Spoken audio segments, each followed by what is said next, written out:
Valerie Leblanc. Gatineau Park in Quebec is a very large natural park that, on top of its beauty, is located in a perfect spot for residents, as it has tons of bicycle trails that connect to different parts of the city, making it extremely convenient for riders, as well as walkers who also visit the various trails within. It's also right next to the Gabrielle Roy College campus, as well as a local high school, and students from both often go out to these paths on their breaks. It's with that background that August 23rd, 2011 starts, because 4 local friends, aged 16 and 17, would walk out to one of these very trails around 1 p.m. As they got closer to the tree line, they would see smoke coming from the thicket in the distance. This smoke they had actually seen earlier that morning at 9:30, and they assumed it was a campfire. They would walk closer, making it into the forest, and they were shocked by what they had seen. Laying next to a tree was a still smoldering body, or was it? They were unsure and got closer. Upon getting a better look, they noticed that the face had a waxy plastic look, which was a great relief to them. They did, however, think it was one of the best mannequins they had ever seen, as the body was covered in fake blood and bruises, and the legs were bent in weird angles, and the wrist had mock damage applied. Finally, the pants had even been lowered a little bit. Now this might sound very bizarre to you at first, but there was a very plausible explanation to why this was found here. There was actually a police program at the college, and the new recruits for this year's class had just arrived in the days prior. It was not unusual for these students to have to examine fake crime scenes, so the 4 friends assumed that is what they had stumbled up onto. So the group decided to have a little bit of fun and played around with the mannequin before getting bored and heading back to the school. However, one of these students, who the name has been held back due to being underage at the time, felt very weird about the whole situation, and this continued to weigh on her for hours. By 3:30, this student would leave school for the day and ask a lifeguard friend to tag along, as she wanted to go back and look at the mannequin again. And you can see where this is going, because after a second look with her friend, they now realized this was not a mannequin at all, and was indeed a real person. So they called the police, who arrived on the scene and identified the young woman as 18-year-old Valerie Leblanc, who was attending her second day of her second year of college. The case was horrible. She had been mutilated, and it was determined that she had died due to head trauma. She had also been brutally assaulted, and the remains were then set on fire. And to what has been a constant for law enforcement on the case, little details have been shared. They've never disclosed a motive, nor have they confirmed or denied that she was sexually violated. But just how did Valerie even end up here? Furthermore, how was this pulled off with no witnesses? Apparently, you could see the college from where the attack occurred. Likewise, it's set right next to one of the most traveled trails of the whole park. Well, they would begin to track down some of her friends and soon set up a timeline, and they got one key suspect right away. See, at 10 a.m., Valerie actually took a walk with her boyfriend up the trail, and it was here, according to him, they had an uncomfortable but ordinary breakup. She had told her friends in the days leading up to it that she wanted to move on. Surprisingly, according to her boyfriend, whom we don't have the name of, he too wanted out. So it ended in a very cordial manner. Police continued to follow Valerie's day. They knew after this breakup, she called her father and asked him to come pick her up, as she was distraught by the breakup. He told her he was tired, as he had just gotten back from a recent trip, but he would be by to get her after a quick nap. While she waited, she decided to go back up into the woods between 11:50 a.m. and 1 p.m. for reasons unknown to this day. And of course, the remains were found just a little bit after 1 p.m. In the meantime, Valerie's friends and family were starting to get concerned because they could not find her, and she was not responding to calls or texts. Because of that, she had been reported missing shortly before the remains were found. So, this was an easy case, right? The boyfriend, upset about being dumped, had to be involved. Well, no. Actually, after his interrogation, and after looking into his alibi, they knew he was at class during the murder. There was absolutely no way he could be involved. And although the most obvious suspect was ruled out, the detectives still had several leads and persons of interest they could pursue. The obvious were these 4 people who had stumbled upon the remains. I mean, their story was a tad ridiculous. They randomly came across the body and believed it was a mannequin, and then they stayed and played with it, destroying the crime scene for detectives. And none of them thought about going back to check until 2 hours later. It seemed very unlikely, but that's exactly what it was. In fact, the key thing that threw them off was the waxy plastic look of her face. That had occurred because her clothes had actually melted to her skin, giving it the appearance that it was a mannequin. It was just a really bad break for detectives, and traumatizing for the students. And I should also point out here, the police have never released what it was they actually done to the remains, other than saying they played around with them, thinking it was a mannequin, although rumors have suggested they played a game of chicken, daring one another to get closer or to touch it, while other darker rumors also circulated, like they manipulated the body, maybe even attempted to insert sticks into it, and took photos. Of course, that was all hearsay. In either case, they were quickly interrogated and ruled out as suspects. But soon, a new person of interest would emerge, one many people had seen. After talking to people on campus, and anyone they could find that had traveled the trail that day, they got an unsettling report. On the trails, spotted by numerous people, was a tall, heavy pot-bellied young man, most likely in his 20s, with a sloppy appearance, and whose skin had an unhealthy olive color. He had short black hair and walked with a limp, and might have been riding a cheap mountain bike. He spoke French without an accent, although law enforcement have never released the details about who he spoke to or what he said. Now, as mentioned, this was a super popular trail, and it could have just been an awkward dude getting some fresh air. But there is a reason that he stuck out. Apparently, he stared at several of these people in an intimidating manner. They found it disturbing, like he was trying to shake them up or scare them. Others would report he appeared worried and walked decisively. Most importantly, he was spotted near the crime scene, although again, since it was right next to one of the most traveled trails, that part didn't necessarily mean anything. But the police have never released what time it was he was spotted there, and they've never actually released where it was that he was seen. Investigators would list him as a key witness, but he was viewed more as a suspect, which might be why he never came to speak to investigators after they made multiple pleas for him to come forward. A sketch was created based on the several people who had seen him, and despite of the wide circulation, both on the internet and TV, nobody could identify him. Investigators would soon begin looking over previous reports from around the area, hoping to find any kind of connection, and they did find something they thought might connect. Apparently, sometime in the recent past, there had been 3 separate women go to the police and report that a man driving a gray Ford Focus had tried to abduct them. He was described as being white, tall, and muscled, which, the muscled part, goes against the main suspect that was said to be pot-bellied. Detectives are unsure to this day if the 2 men are one and the same, or it's all unrelated, as they never found the man that tried to abduct these women either. For the following year, the police would get over 1,500 tips, but none of them panned out, and every lead they had went cold relatively fast, and it's remained that way ever since. Adding even more intrigue was on the 1-year anniversary of her murder, a small memorial that had been set up in her honor was vandalized, with a cross broken and her face in the photos having been scratched out. That and the other perplexing facts on this case have left us with a lot of bizarre unanswered questions, like how did all of this take place on such a popular trail right in the middle of the day? Why did Valerie even go back to the forest to begin with? When exactly was she attacked? And those students who found the remains, they reported first seeing smoke at 9:30 a.m. when we know Valerie was still alive and in class. Was that set by the same suspect or completely unrelated? Was it someone known to Valerie? Was it more than one person?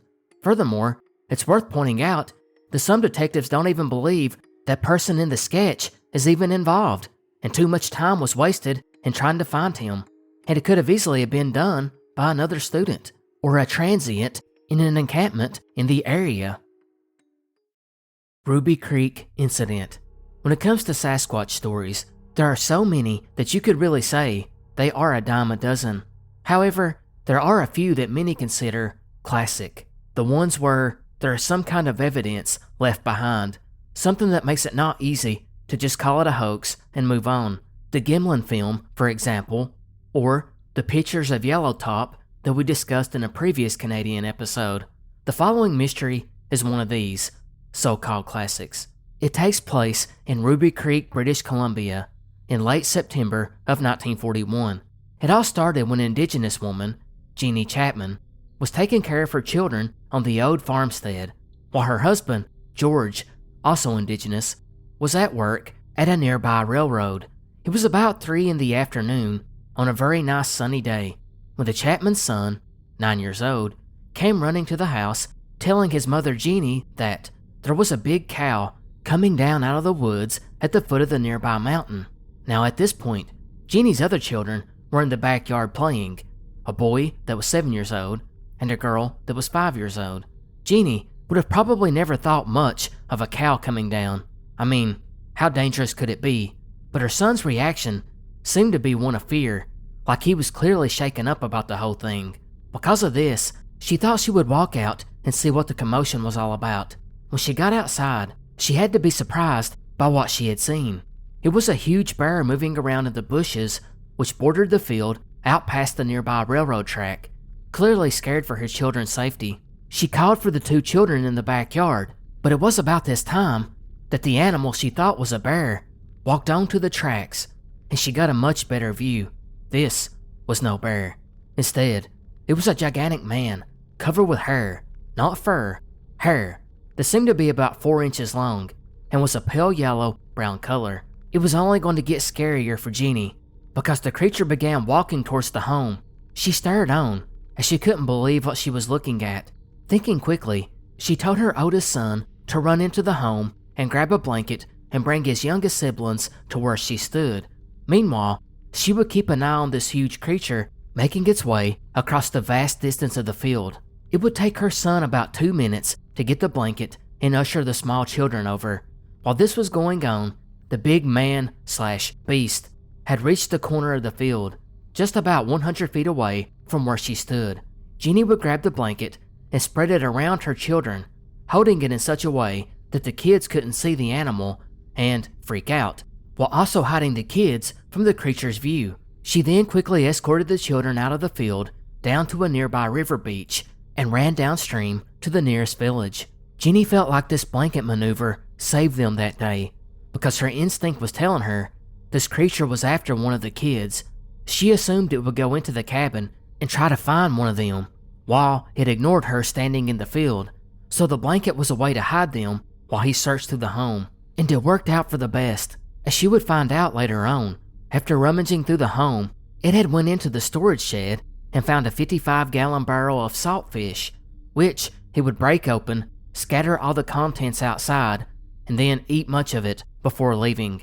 Jeannie would describe this, whatever it was, as being around 7.5 foot tall, with a small head and a short, thick neck, almost having no neck at all, really. The body was entirely human, except for its immensely thick chest, and its arms were very long. She was never able to see its feet because of the high grass, but its shoulders were very wide, and it had no breast. She assumed it was a male, but she couldn't see anything down below due to the immense thick hair. That hair, by the way, covered everything except the face and hands, but its skin color was reported to be darker than the hair itself. After finding safety, Jeannie would wait for George to get off from work. He would come home a little bit before 6, and when he got there, he was shocked. Walking up to the home, he immediately seen that the door to the woodshed had been battered in. Going over to investigate, he spotted enormous humanoid footprints all over the yard and home. He, of course, began to call for his family, who were not there to answer, obviously. He ran through the house trying to find them, before running back out into the yard to look. That's when he finally seen 4 sets of foot tracks, 3 being smaller child-sized, and he seen that they had been going in the direction of the river. So he would head that way too, and find the prints again in the sand on the riverbank, where they continued on downstream. Eerily, it was also this same sandy riverbank that he seen the giant foot tracks. Those, however, had went upstream, which was a great relief to George. He would follow those, and they came out near a potato patch, which sat between the house and river, suggesting that the creature had watched the home from afar. The tracks then turned back through an oat field towards the foot of the mountains and disappeared into the heavy growth. Now George was confident that his family had made it to the nearby village where Jeannie's parents lived. Because of this, George was sure they were safe, and he decided to go back to the house to investigate. The thing that really blew his mind was this creature, or man, had lifted a 55-gallon barrel of fish and broke it open with no tool. Even if it was 7.5 foot tall with a barrel chest, smashing that barrel seemed unlikely. And as for the height, which you might think sounds like an exaggeration, well, when George went into the house, he found a number of long brown hairs which had gotten stuck overhead on a wooden beam. It was very tall. George, after this thorough examination of the scene, made his way to the nearby village, where he found his family with the in-laws. He would ask his father-in-law, along with 2 other unnamed villagers, to return with him and sit with his family while he went to work the next day. For the following week, George and his family would find fresh footprints every morning, but never actually saw the creature again. On 2 occasions, though, the Chapman's dogs started barking like crazy at about 2 a.m. in the morning, suggesting the animal was nearby. The family would even hear its call at least one night, which we will come back to. However, it never touched the home or shed again. Now, what's really interesting about this story was George was asked to describe that sound he had heard on the nights this creature was nearby, and he would make a strange gurgling whistle that George claimed the man-beast had made. That's interesting because that exact same noise would be reported in a California sighting just a few years later. And forget the internet, this was at a time when most of the homes didn't even have a radio, so it had to be very small odds that someone in California saw this report, which first appeared in the publication Vancouver Province, and then just copied the details for their report. It seemed very unlikely. Another interesting facet of this story is that the Chapmans actually called the sheriff, and the deputy that responded was a man named Joe Dunn, and he would make out a written report and also tracings of the footprints that he found on the property.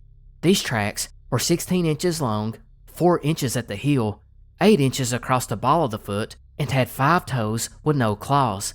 The creature's stride seemed to be about 4 feet, and at one point, he stepped right over a 5-foot fence. He would also go over to the potato patch and found that the prints there had been pressed in 2 inches, indicating this creature was around 900 pounds. He could also find no tracks that indicated the creature had walked on all 4s. Finally, he would write in his report that Jeannie Chapman was scared to death. In addition, a plaster cast of a footprint was made and kept, and a few years later, found its way into the home of the sheriff, where it was eventually broken and discarded. It was this report that would eventually lead to the article about the whole strange affair just a couple of weeks later, although the journalist covering it actually said that the creature was a bear, which is strange because Jeannie had seen bears before and wasn't likely to misidentify one. Not to mention, George had reinforced the storage shed door so bears couldn't get in, yet somehow it was still smashed in. It wasn't long after this, though, the police would get a few more reports of the same creature wandering around on their farm, trying to get into their cabins and sheds. Having told all this story, though, where do we stand on theories?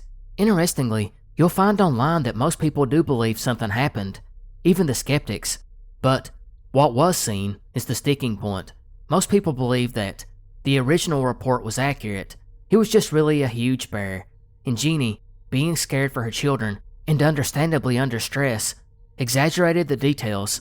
Of course, this flies in the face of the footprints recorded by the deputy that are clearly human-shaped with no claws. Of course, others believe this was really a Sasquatch or some kind of wild man. The prints, the ransacking of the food, the vocalization, the multiple witnesses, as well as the other reports, all adds up. Whatever theory people do side on, one thing is not disputable. It's one of the most important in the history of Sasquatch and cryptids in general. Father Buliard.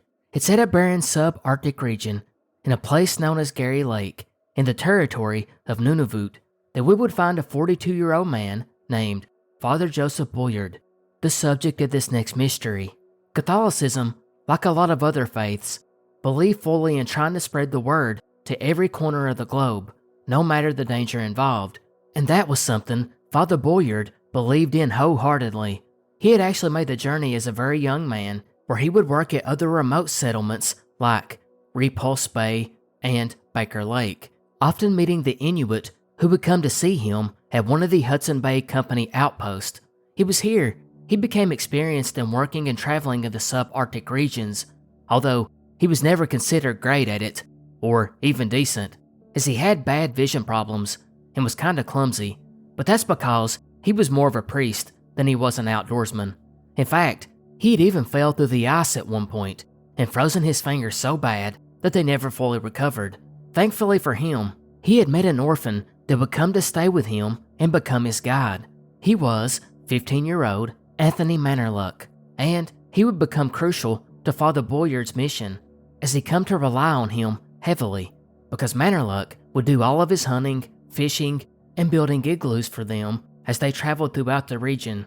But it was in the 1950s that Father Buliard and the Catholic Church decided to push further north and go to Gary Lake to make it the furthest outpost of the church.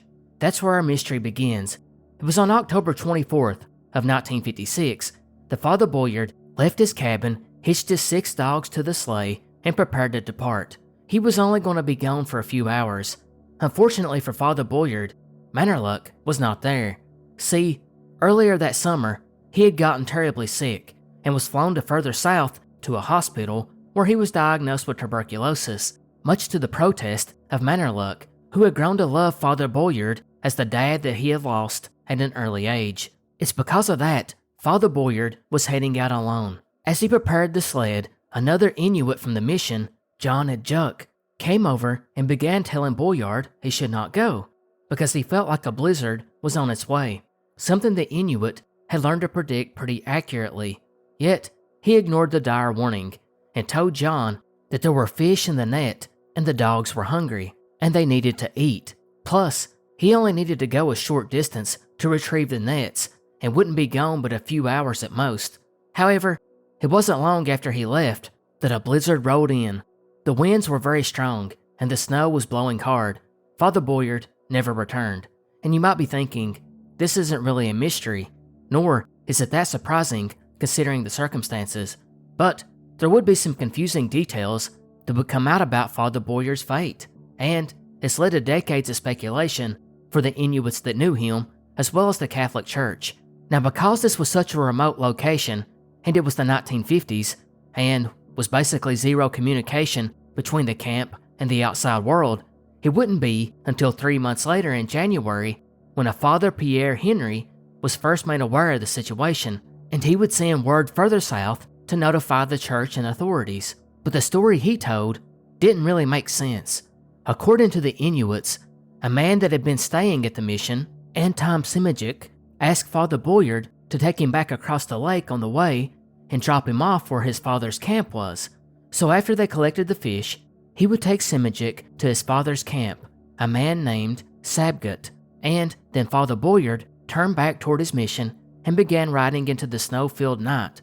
Unfortunately, he was met with disaster, because according to these two men, Father Buliard would run into glare ice, which is a very glossy thin layer of ice that gives the appearance that the water is frozen enough to travel over, yet will not support much weight at all.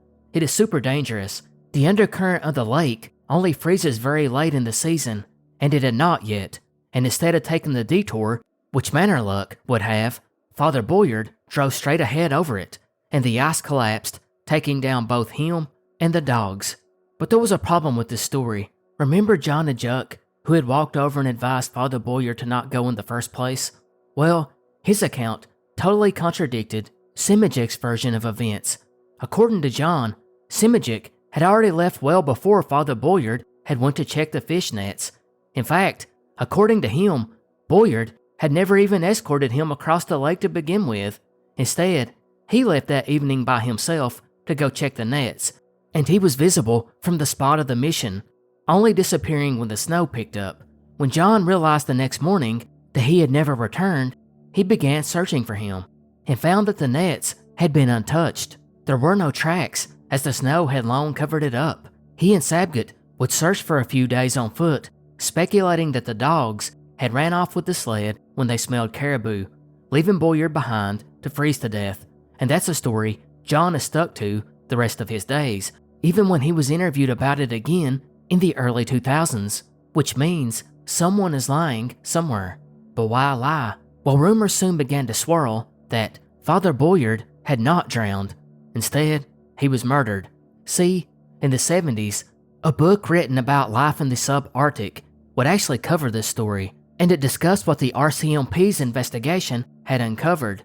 According to the detectives that spoke to many of these Inuits at the mission, a man named Cookshout was actually responsible for the priest's murder. See, he was a self-declared shaman, and before Father Buliard arrived, he was considered a powerful person in the Gary Lake area amongst the Inuit. That is not to say the self-declared shaman's faith played any role. In fact, he had converted to Roman Catholicism and had served in Father Buliard's mission prior to this. RCMP detectives began working to try and confirm if these rumors were true. They did learn that Father Buliard had always slept with a loaded rifle right next to him because he feared someone in the area was going to try and attack him overnight. But that wasn't the most pertinent clue. That would come later, although how much later is unknown. But sometime over the next several days, or perhaps several months, 5 of the 6 dogs that had pulled Father Buliard's sled and had allegedly drowned randomly returned. Not only were they not coated in ice, like they should have been had they plunged through it and into the lake, but they were also not attached to the sled, meaning someone had released them. This proved to be even more suspicious when just a year later, Cookshout was now in possession of these dogs, using them as his own. The clues continued to stack up, as the following year, Simijic, one of the key witnesses to the alleged murder, went out on a hunting trip with Cookshout and never returned. Cookshout, carrying rifle in hand, told the rest of the villagers he had just vanished when they were out.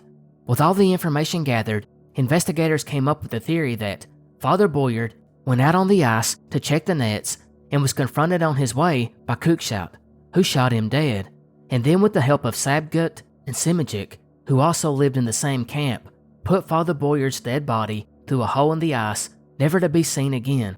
However, they can never actually prove that any of this happened, and short of a confession, their hands were tied. It would be a few decades later that Sabgut, in 1978, would allegedly end his own life, and many said he came from the immense guilt that he carried for years for his involvement. The following year, Cookshout met his own end when he fell in through the winter ice. After this, the RCMP closed the case, never really sure of what happened that night. Interestingly, there was one point in 1961 when a Canadian Army officer who was involved in a northern mapping survey came across an Inuit who said that a priest's body had been found frozen with a knife in its back some 200 miles away from his position, but obviously he was never able to get there to confirm that. And it's also worth pointing out, at least one of the detectives that worked this case said the most simple theory was the best theory, because Father Buliard had gotten lost a number of times before this incident. It wasn't unusual. He recalled that it was basically an annual tradition that emergency messages were dispatched throughout the North every season, telling this remote outpost to be on the lookout for a priest who had gotten lost. According to this detective, what happened was not a surprise at all.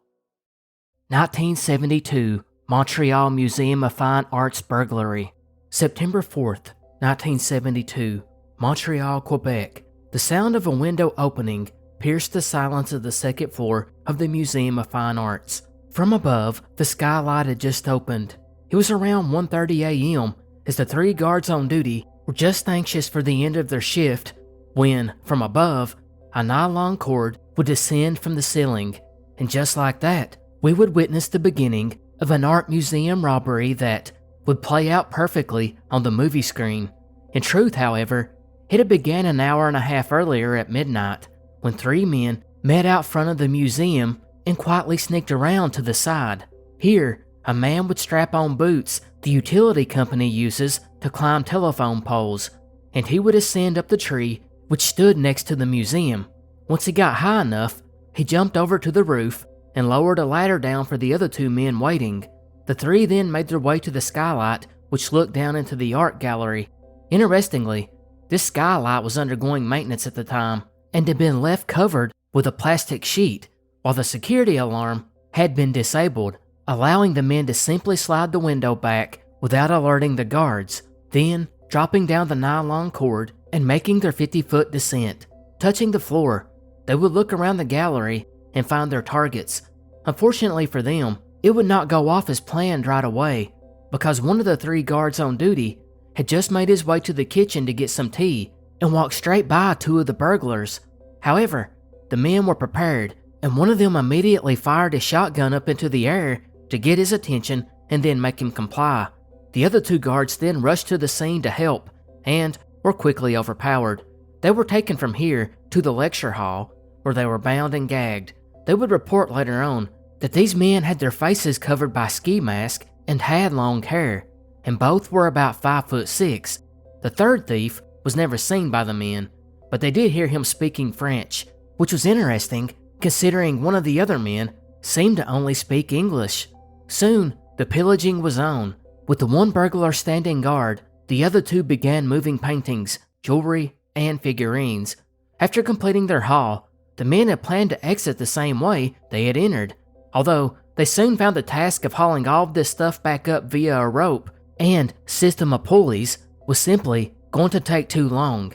This is when their plan began to come apart, because they would soon steal a set of keys belonging to one of the museum's trucks and tried to escape that way. But that blew up in their face, because to get to the truck, they had to go through one of the side entrances, which of course set off the alarm, and in doing so, decided to leave half of the stolen items behind as they fled on foot. It would be an hour later when one of the guards was able to free himself, and they called the museum's head of public relations, a man named Bill Bantee, who in turn called the police. In spite of leaving half of the items behind, the 3 men still walked away with the equivalent of nearly $30 million in today's money, with the 1 Rembrandt alone being estimated at $20 million. And you might be asking, why did they call the head of public relations? Why not call the museum's director first? Well, there's an explanation for that, and it really ties into the timing of this, the awful timing for the museum, but maybe the perfect for the burglars. See, it was Labor Day weekend, a holiday tied to vacation and travel for Canadians everywhere. This included the museum's director and the director of security, as well as the board president, leaving Bill as the next in charge. Once the police arrived, they would begin their investigation, and they found out from Bill that most of the works were fairly small, usually around a foot at their longest dimension. They had also gotten away with 38 pieces of antique jewelry. The word then spread throughout the city and area. Even the American border was alerted to be on the lookout for these items. But there was a problem. Not only were the residents distracted by the holiday weekend, they were distracted by the news. Actually, multiple events going on had their full attention. First of all, the very next day would be the infamous Munich massacre, when Palestinian terrorists took 9 members of the Israeli Olympic team and held them hostage. So considering Montreal was preparing to host the next Olympics, the locals were hooked to the news coverage, and even this attention was divided over a fire which had been set at a downtown bar, killing 37 people. And not to mention, the Summit Series was taking place, a huge hockey series between the USSR and Canada. So as you can imagine, an art museum being plundered didn't exactly grab the city's eyes. In any case, investigators actually had a critical first lead, because just 3 days prior, 3 other thieves had broken into the home of an owner of a moving company, where they had stole paintings worth over $50,000.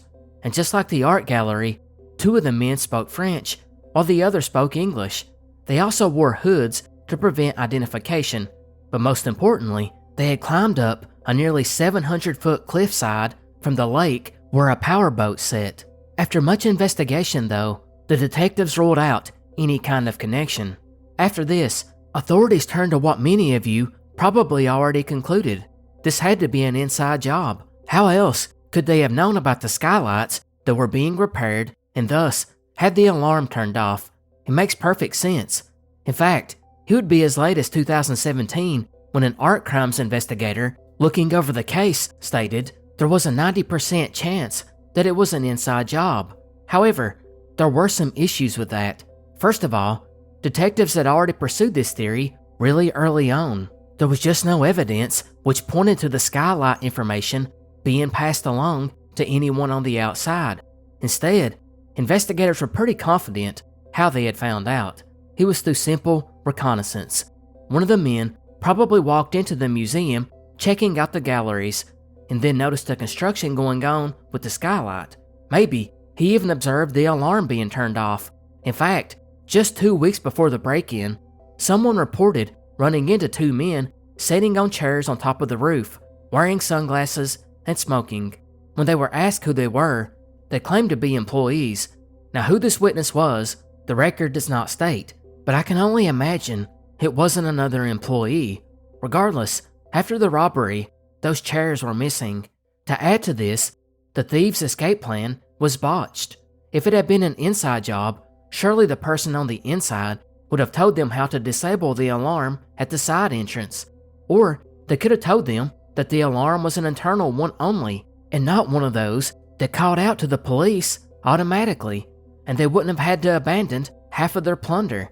These facts basically ruled out an inside job. In the following weeks, the museum finally did get a phone call from a man with a gravelly voice and European accent, and he tried to ransom the art back, which is what was expected in these types of heists. And during negotiations, the museum did recover one of these paintings. However, it ultimately led to one of those movie-type scenes where the thief is sending an undercover officer from payphone to payphone when it came time to exchange the ransom money for the rest of the stolen items. And before the handoff, the police were detected by the criminals, who then backed out of the entire thing. This would be followed up on a year later by another man who led the art museum security director on a wild goose chase in which he was promised the paintings in exchange for $10,000.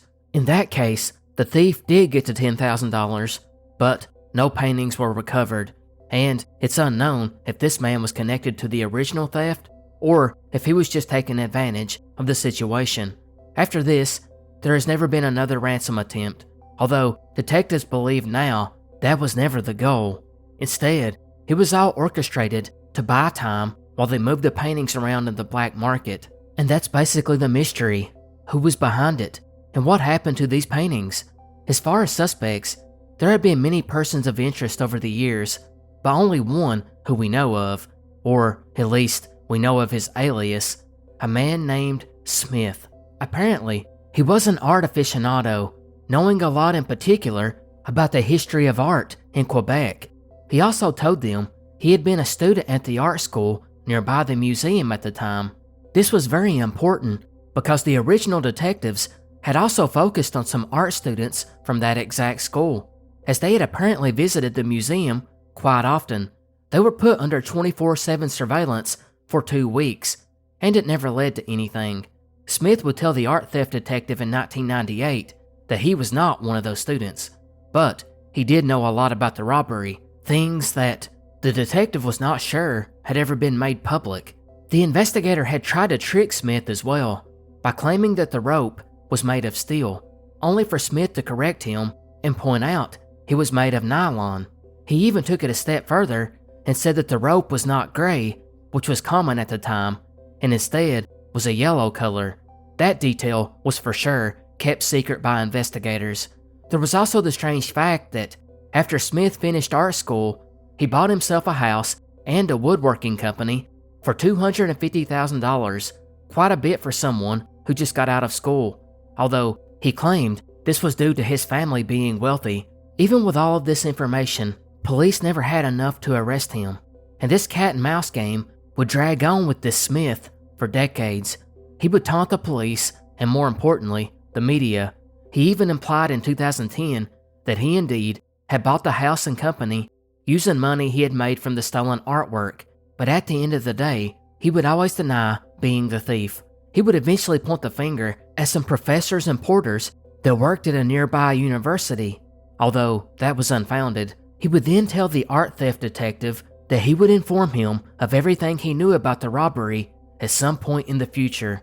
However, he passed away before doing so, and to this day, detectives are divided as to if he was one of the 3 burglars or just knew them. The other 2 burglars we know less about, other than rumors like they end up making their way to France. As far as the paintings go, some have allegedly been spotted in Italy, while others are believed to be in the US. Some investigators believe that the bulk ended up in South America due to some criminal connections and the black market at the time. However, others believe, due to the difficulty in selling these items, they probably never left Montreal, let alone Canada. Today, not only is it one of the biggest art thefts in North American history, it is the single biggest theft in Canadian history, period. The Beauport Poltergeist. August 1989. Beauport, Quebec. A teenage resident named Nancy was laying in bed in her family's apartment while her mother made breakfast when her peaceful late summer morning sleep would be disturbed by a large crash from inside the home. Unsure if she was dreaming or what, she got up and began to look around the room. While she stared on in her half-awakened state, she heard another boom as a powerful thud caused the entire wall in her room to vibrate. Now that she was fully awake, that's when she would notice the hole on her bedroom wall. This last noise, which was as loud as a pistol firing, was just the beginning, because soon the walls themselves began to move, rocking back and forth, making loud cracking sounds throughout the entire 2-story building. By this point, the neighbors had came out and began to complain. Or they did until it started happening to their apartment. Within the first 2 days of that noise coming from Nancy's room, tenants would report 19 more violent impacts that shook the entire building, shaking so much that the plaster on the walls began to break and fall off. The tenants, by this point, were highly agitated and began to point their fingers at one another, suspecting that someone was involved in a prank or maybe something illegal. Eventually, the landlord was called, and he couldn't believe it, although he would stick around and witnessed it himself. He at first worried that this could all be due to a gas leak, and everyone was evacuated out of the building until someone from the gas company could come by and test for a leak. They would arrive shortly, and as they were there, the top floor began to shake violently, and they ran upstairs and found nothing. After testing the entire facility, they ruled out a natural gas or methane leak, and they left. Next, a building inspector was called in, and he would begin going over investigating every room and found nothing. But curiously, he would stop and lean his shoulder up against the wall, and it struck him hard enough to leave him dumbfounded. In spite of this, he could never locate the source. Next, geological engineers were called out to inspect the home's foundation, and these engineers quickly found what they thought was the problem. They believed that the summer had been unusually dry and had simply dried out the clay soil the foundation sat on. While that sounded like a good explanation at first, this would later be ruled out because of a period of heavy rain that would hit the area in the weeks following.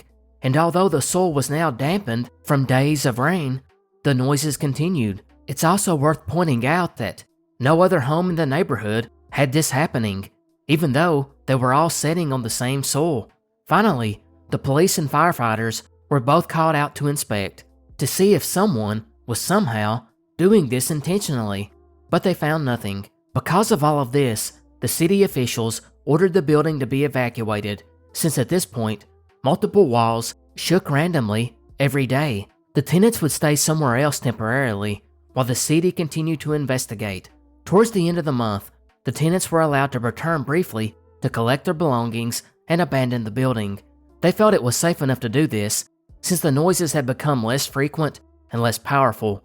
By this point though, the media and local area was following the story quite closely, as rumors about a poltergeist had begun to swirl. But unlike other stories of poltergeist activity where we have no real video proof, this one we do, because when the tenants went back to get their belongings, a woman was interviewed about the strange activity, and while talking, the building roughly shook, as you can see here. Precisely what's going on in this house. Well, the wall is moving back and forth. Just like that. And then it makes a kind of noise. Like that. Oh, cow. It can't get any better than what you're seeing right now before your very eyes. Eventually, the noises and shaking stopped altogether, and new tenants were allowed to move back in, and it never happened again. This series of events would eventually become attributed to the Beauport Poltergeist, and it's went on to become a fairly popular case for the proof of paranormal activity, since it was observed on camera, and continued to happen after the building was emptied, not to mention the fact that all of the experts who studied it could never actually provide an explanation for what was happening. However, as you might imagine, skeptics still don't believe it, and they pitch an alternate, more down-to-earth theory, like the one the geologists had came up with, that this all had to do with very dry soil. But what about the rains? Well, likewise, if clay-rich soils change volume due to a lot of rain, it can also produce the same effect, although the houses on the same block should have also been affected. Not to mention, in cases where this does happen, the noise is usually slow, or like a progressive cracking, not sounds like gunshots or the whole building moving. That's why others have suggested that it may have been a poorly constructed building, and the loud noises were just the wood or other materials shifting from moisture changes in the air, although the building inspector reportedly ruled that out. But maybe the strangest part of this all was, after a month of trying to trace down the cause, it just stopped. So maybe it was a poltergeist. Shag Harbour UFO Incident, October 4th, 1967. Around 11:20 p.m., residents of Shag Harbour, a small fishing community of about 400 residents located in Nova Scotia, were about to enter UFO lore, and what many would go on to say was the Roswell of Canada. It all started when the townsfolk noticed orange lights in the sky. Most would say there were 4 in total. These lights seemed to flash in sequence, and while these people stood there watching, not fully understanding what they were looking at, a whistling sound pierced the night as the lights began to rapidly descend down to the water at a 45-degree angle, where it hit with a bright flash and explosive roar. It then started to float on the water, about 900 feet off the shore. The scene was dramatic enough that the witnesses who had been watching began to suspect they had just witnessed a plane crash, and they quickly rushed to call emergency responders. Now, just coincidentally, a RCMP officer named Ron Pound had already been in the area, and he had seen the lights himself and was already en route to the harbor. He too would later tell investigators that the craft had 4 lights and appeared to be about 60 feet long. He pulled up and was met by a police corporal, Victor Werbicki, and Constable Ron O'Brien, along with many other residents, and the men walked down to the shore where they would watch and study the object. The officers would record that a yellow light on the water began to slowly move away, leaving a yellowish foam in its wake. The craft went further and further out into the icy waters, where it disappeared from view, either due to the horizon or because it submerged down into the water. By this point, the Canadian Coast Guard was reaching the area, along with regular folks from around town who had boat access, and they would all sail out to the spot where the light had been seen. But by this point, it had done vanished. However, what they did find was strange. The yellow foam they had seen from the shore was still there. It was about 200 feet in diameter and smelled of sulfur. Authorities were convinced a small aircraft had went down, and the Coast Guard continued to search for survivors all the way up until 3 a.m. when they finally surmised that if anyone had initially survived, they would have now succumbed to hypothermia, and they scheduled the search to continue at daybreak. However, the RCMP by this point had began checking to see what the air traffic had been in the area at that time, and that's when they found that every aircraft in the area was accounted for, both military and civilian, which was made more odd by the fact that by the next day, the Rescue Coordination Center filed their report on the matter, concluding something of unknown origins had hit the water of Shag Harbour. Soon, the Canadian Navy reached the area and deployed divers who would comb the ocean bottom for several days, and reportedly discovered nothing. Canadian officials then came out and basically stated nothing had ever happened, and the whole thing was blown out of proportion, and the story was quickly forgotten and was out of the newspapers in no time. However, the case lingered in the minds of many ufologists for years. They couldn't really buy into the thought that nothing had happened, nor did they really believe the rumor that it was somehow linked to a Russian submarine that was spotted in the area at the time. So MUFON investigator Chris Stiles began to look into the case decades later in the early 90s, and he claimed to have found a lot of interesting details. He began by digging through old newspaper archives and found many names of the witnesses who were interviewed years ago. He then started tracking these people down and asked to meet with them so he could go over their accounts again. Chris would also discover odd things that had led up to the incident, like at 10 p.m., just a little over an hour prior to the Shag Harbour sighting, UFO reports had begun to come in, specifically from Halifax, about a 2.5-hour drive away, while there was also a Captain Leo Howard Mercy of the fishing ship MV Nicholson, who called in a report about 4 bright objects in a rectangular formation hovering near Halifax. He had actually called into the Rescue Coordination Center asking for an explanation of what they were looking at, because by this point, the entire crew of nearly 20 fishermen were just standing there on the deck watching this craft move about. But there were even more witnesses, as apparently numerous people had called into a local radio station at 10 p.m. to talk about these objects that were flying around Halifax, a full hour before the craft landed in the ocean at Shag Harbour. But there was an even earlier report, one from a pilot flying in Toronto. The captain of Air Canada Flight 305 reported at 7:15 p.m. that he and the first officer had spotted an object traveling a parallel course just a few miles away. He stated that it was a very bright, rectangular object with smaller lights trailing it. Within a few minutes, they noticed a silent explosion behind the object, and then, a couple of more minutes later, a second explosion which faded to a blue cloud around it. These are the official things that had been discovered. But there were other more unofficial rumors that the UFO investigator allegedly uncovered, like the so-called craft which descended into the water where it then traveled for about 25 miles to the general vicinity of a submarine detection base. It was allegedly picked up there by Canadian sonar, and in response, naval vessels were sent to the area to monitor it.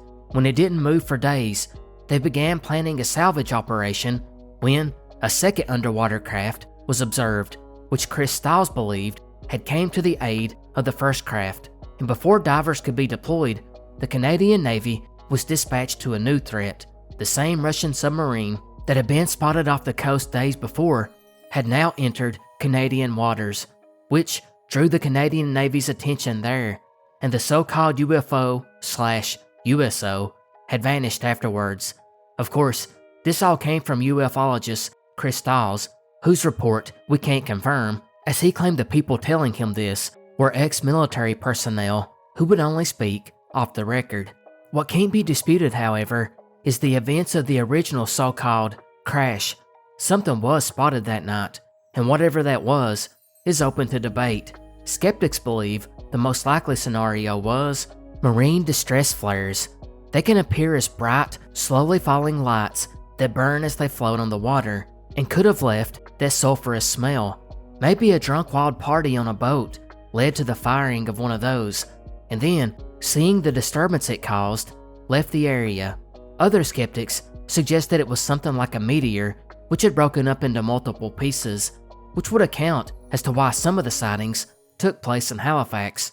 Of course, maybe it really was a UFO, especially when you consider the multiple credible witnesses like the RCMP, military, the airline captain, and first officer, along with the fishermen who are on the water late at night all the time and will probably not be fooled so easily. 1992 Quebec Alien Corpse. UFO footage is notorious for being hit or miss, with people generally falling into one or two camps. There's the group that believes almost every UFO sighting is legit, versus the other group that doesn't believe in UFOs at all. When it comes to extraterrestrial beings, though, there are tons of stories, but very little in the way of photographs or videos, and in what does exist is almost always said to be a hoax. Most famously was that 1995 alien autopsy film, which garnered huge ratings, yet was debunked as a hoax pretty quickly. Which brings us to our mystery. Yes, even Canada had a fairly similar account to the alien autopsy that took place in the US. Although it happened in 1992, our story actually begins in 2008, when a YouTube channel going by the name E-Tranges Videos uploaded one clip which had a duration of 1 minute and 16 seconds, although an extended clip of 1 minute and 21 seconds would be uploaded again in 2013. The video seemed to document this alien corpse which had been found. In total, there were about 10 photographs. In the description, the uploader would tell a pretty long story of how he had came across these pictures, with the last update coming in 2020. He would recall back to the winter of 1992 when he was living in Montreal, and a friend of his roommate came to their apartment to show them some strange photos.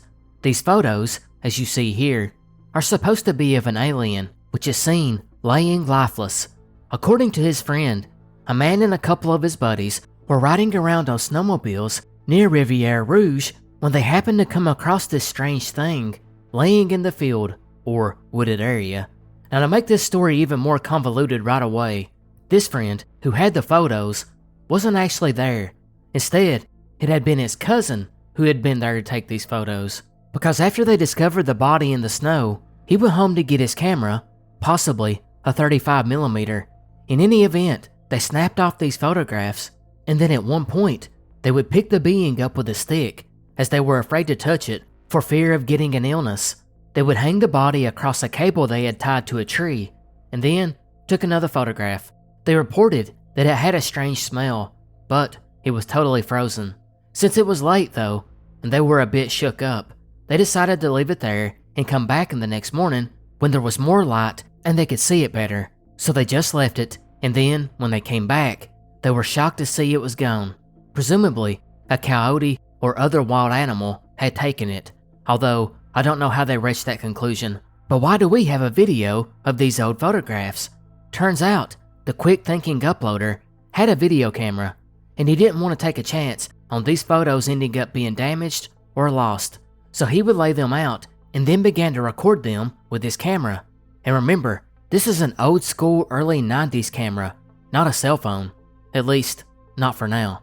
In the coming weeks, the guys who had snapped off the photographs, though, took them to a ufologist who lived in the area named Claude McDuff, who wrote The Trial of the Flying Saucers. Interestingly, he had told them it was not the first time he had seen a photo of this type of entity, but he advised them to keep it quiet or they would be made fun of relentlessly by the public. So they did just that. Meanwhile, our uploader would save his video and show it to only a few select people in his inner circle that were open-minded. He then sat on it for the next 16 years, when in October of 2008, he wanted a bigger audience to see it, and what better way than YouTube? He did not have a way to convert VHS to digital, so he did it in an easier way. He would take his cell phone and record the video that he had made on VHS all those years ago, so it's essentially a video of pictures. He would also leave an email address in the description for any investigator that wanted to offer and help crack the case. He said that there didn't seem to be much interest though, which was strange, considering the video would slowly climb up to nearly 500,000 views over the next 8 years. Now this whole story is already a little off and strange, but it doesn't end there. For one, the original channel that uploaded this clip eventually vanished without an explanation, although rumors online suggested that it was taken down by YouTube due to copyright infringement, which doesn't make a lot of sense, and I wasn't able to confirm that anyways. Likewise, 2 other channels that would go on to share the video would eventually have it removed as well. This would be followed in 2016 by a channel called Newbeat 2021, who would do an investigative and analytical video about the pictures, only for it to be deleted. However, in his video, he did point out certain things like the details of the eyes, the neck, and the detailed musculature, particularly in the legs, which he claimed would be extremely hard to replicate, especially in the early 90s. The skin, too, showed what appeared to be peeling or blistering, suggesting it had been exposed to the cold for a while and maybe had frostbite or possible bruising. Not to mention, the face seemed to suggest that it was freshly deceased, something that would be difficult to mimic with a prop. There was also the nostril slits, which were filled with snow. In conclusion, he felt that whatever it was had not been faked. To add to the weirdness, on September 24th, 2016, another video was posted by the channel Conspiracy and Lie Nibiru, UFOs.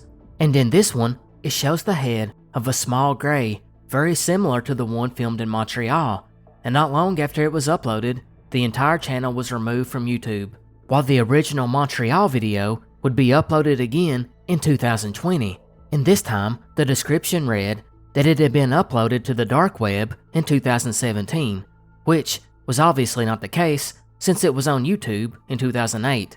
Anyway, that's pretty much it to this crazy mystery.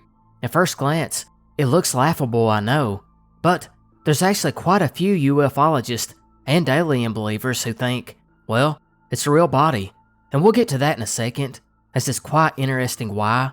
But first, let's take a look at the most plausible and mentioned theory. It was indeed a hoax. There's not much to explain here.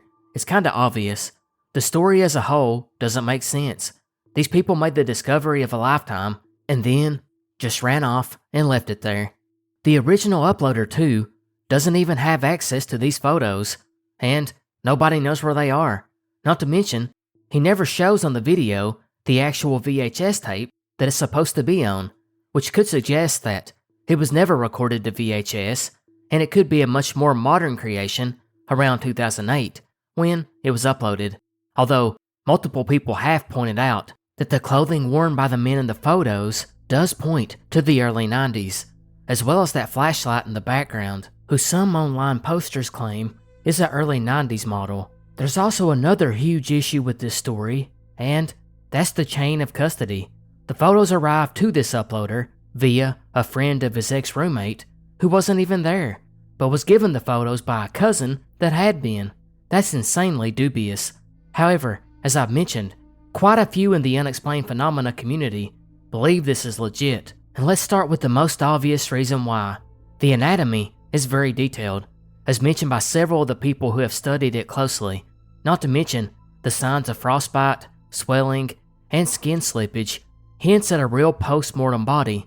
That would be difficult to pull off outside a Hollywood studio in 1992, which brings up the next question: why? This isn't like the 1995 alien autopsy video that debuted to huge ratings on Fox and made a ton of money. That was all shot professionally with the goal to make money. In the Montreal one, if it is a hoax, multiple people went through an excruciating amount of work and paid a lot of money for very little in return. If it was really created in 1992, it took nearly 20 years for it to get any attention, and even then, it's never been that huge of a video. It never really went viral. I can't imagine the money that it earned was more than it cost to make. It's those reasons that's left some to suggest a much darker theory, that yes, this is a real corpse, but it's not alien, and might just be human. One that was deformed, diseased, mummified, or mutilated. How it ended up here is anyone's guess, and how it vanished is equally perplexing. But the anatomy looks very human, and maybe that's why it has been yanked from YouTube multiple times. Of course, I'll close by suggesting the less likely scenario, that it was an art project or something made by a student. It just seems too elaborate for that. And finally, the real mystery here is if it was a hoax, why hasn't that person came forward? I mean, there are a few posts online that claim someone did come forward in the years past, but that seems to be a fabrication too. Also, who are the other people in the photo? Why have none of these people ever been identified or spoke out? See, that's the real mystery to me. Forget the photos, because personally, I just don't see it. But it's the strange story around the photos themselves that make this mystery totally baffling. And that brings us to the end of this installment of Canadian Unsolved Mysteries. I hope you guys enjoyed. Goodbye and good night.